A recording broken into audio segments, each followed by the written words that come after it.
চাপৰৰ পুথিমাৰীত সংঘটিত হৈছে নিৰ্বাচনী হিংসাত্মক ঘটনা। দুটা ফৈদৰ মাজত সংঘটিত হৈছে ভয়ংকৰ মাৰপিট। মাৰপিটৰ ফলত উভয় পক্ষৰে বহুকেইগৰাকী পুৰুষ মহিলা আঘাতপ্ৰাপ্ত হয়। টাইনা ধরছে, হোসেন মারছে, হোসেনের বই আনজিরে, হেকমত, ইনসেন, ওমর, ময়দান এগুলো মানুষ আমাকে মারছে, এই জায়গা ফুলায় তুলছে।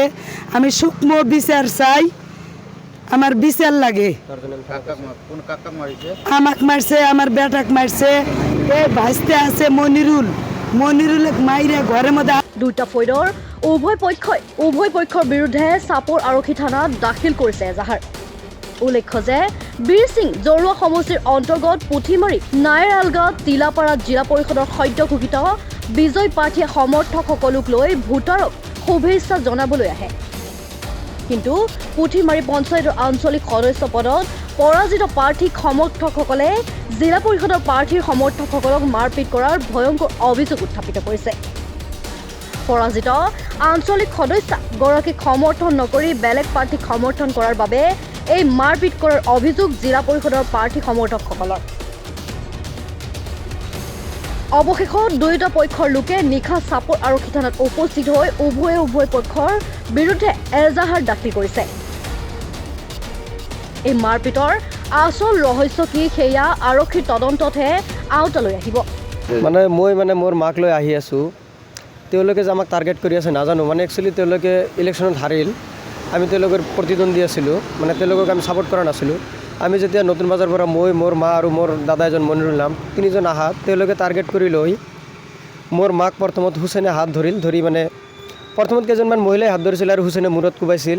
মই যেতিয়া এৰাব গৈছিলোঁ মোক লাঠি চাঠি দুই এটা মাৰিছে। মই গমেই পোৱা নাই তেওঁলোকে 400-500 মান মানুহ একগোট হৈ আছে, আমাক মাৰিবলৈ সিমানখিনি ভাবাই নাই। হঠাৎ কেনেকুৱাকৈ আজি আহি কাজিয়া এটা লগাই দিল। তাৰপিছত মনিৰুল ভাই তাক টানি লৈ ঘৰত সোমাল, তাৰ একেবাৰে ঘৰৰ সন্মুখত দি ৰাস্তা, আমাৰ ঘৰত আহি আছোঁ। তাৰপিছত মনিৰুল ভাইক ঘৰত যেতিয়া আটক কৰিল তেতিয়া আমাৰ গাঁওবাসী পাব্লিক কেইজনমান একেলগে গৈ তেওঁক ঘৰৰ পৰা উলিয়াই আনিল।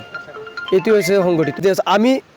আমি তেওঁলোকৰ ঘৰৰ আগফাল দি আহি আছোঁ, আমাক কোবাল, আমি দৌৰালোঁ, মোৰ মাতো দৌৰিল, মই মাৰ পিছে পিছে মই দৌৰি আছোঁ যাতে মোৰ মাক কোনেও মাৰিব নোৱাৰে। মোকো মাৰিল, মোৰ মাকো মাৰিল। মনিৰুল আচলতে ঘটনাটো কি কাৰণত সংঘটিত হ'ল?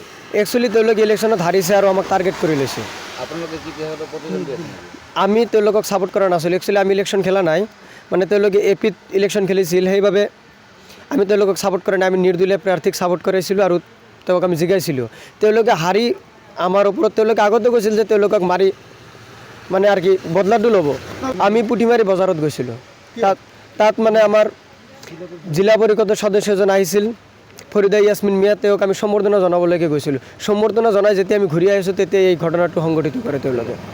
ঘটনাটো হ'ল মোৰ মিছেছে এইবাৰ পুথিমাৰী জিপিৰ পৰা এপি মেম্বাৰ হিচাপে নিৰ্বাচন খেলিছিলে, কিন্তু ইয়াৰ মাজতে খুৰছিদা বেগম এপি হিচাপে জিকিছে আৰু আলী আকবৰ মিয়াৰ মিছেছ ফৰিদা ইয়াছমিনে জিকিছে। সিহঁতে বিজয় ৰেলী লৈ বহুত গাড়ী লৈ মানুহ লৈ আহিছে।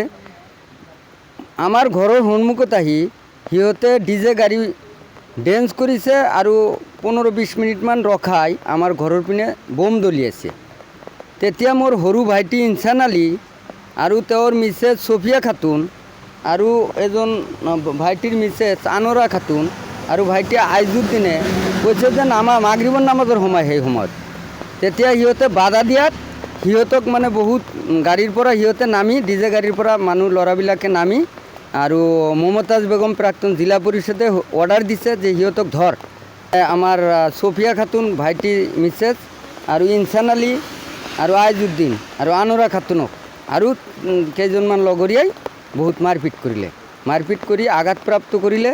তেতিয়া আমি হস্পিটেলত আহি সিহঁতৰ প্ৰেছক্ৰিপশ্যন লৈ থানাত আহি আমি FIR এটা কৰিলোঁ।